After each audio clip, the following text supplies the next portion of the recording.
Hi, this is Jaya. In this video, we shall see the summary of No New Land by M.G. Vassanji. M.G. Vassanji was born in Kenya from a family of Indian origin. He was raised in Tanzania and moved to Toronto, which is in Canada, in 1978. He has published 6 novels. The Book of Secrets and The In-Between World of Vikram Lal are some of his books. 2 collections of short stories, a memoir of his travels in India, and a biography of Mordecai Richler. The story goes like this. Nurdin Lalani is new in Toronto. He arrived with his family from East Africa, where his father had moved in 1906 from India, which is his country of origin, and he moved at the time when Germany employed Indians to build their empire in Tanganyika. Nurdin cannot find a job in Toronto because he has no Canadian experience, in spite of having sold shoes in his country for 8 years. All he can get are degrading menial jobs.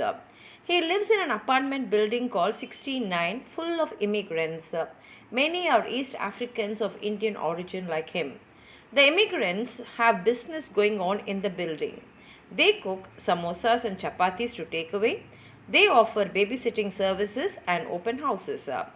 Nuruddin and his family experience racism and attempts to exploitation when, newly arrived in town, they are all invited to a party which reveals to be a strange kind of fashion show. Moreover, a friend is beaten up by locals, only he reinvents himself as a painter and goes back to Dar, becoming a fashionable exotic artist for Western tourists. Nurdin bonds particularly with 2 people from his community. A part-time university professor called Nanji, who once had a girlfriend in New York but is now lonely and lives in an unfurnished apartment, and Jamal, a successful lawyer who likes expensive cars. One day, Nurdin gives shelter for one night to a couple visiting from Guyana. He didn't even know where Guyana was, but he had heard there were Indian people there too, and he is offered a job by his host brother Romesh. Romesh gives him pork sausages to eat. Therefore, Nurdin reflects on the prohibition to eat pork. He thinks that is when he began to rot. He is changed, his well-educated friend Nanjal tells him, after having eaten pork. After that, Romesh offers him a sip of his beer and takes him to a peep show. Nurdin even starts a romantic friendship with a lady he knew back in Dar.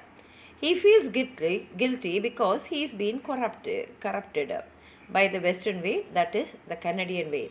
In spite of considering the CN Tower a sort of lighthouse, his fixed mark in his new country, he is confused by a new whirlwind of experiences and temptations. He offers help to a girl who is crying, but she accuses him of a rape. Ironically enough, the girl is also from an immigrant community, the Portuguese, who abound in Toronto. The novel finishes with Nurdin and Jamal fixing the situation by promising help to come to Canada to the girl's relatives in Portugal. Jamal is an influential lawyer by now, and he lies by saying he is about to open an office in Lisbon. The title of the novel nevertheless suggests that the land where Nurdin and his friends have settled is not new, but it has seen many other layers of migrations. The English and the French first, the Portuguese and the Italians after that, and the Africans at last. And here ends the story. If you have anything more to add on to what I've said, please write it in the comment box. Like the video, share it with your friends, and if you have not subscribed my channel, please subscribe and support. Thank you.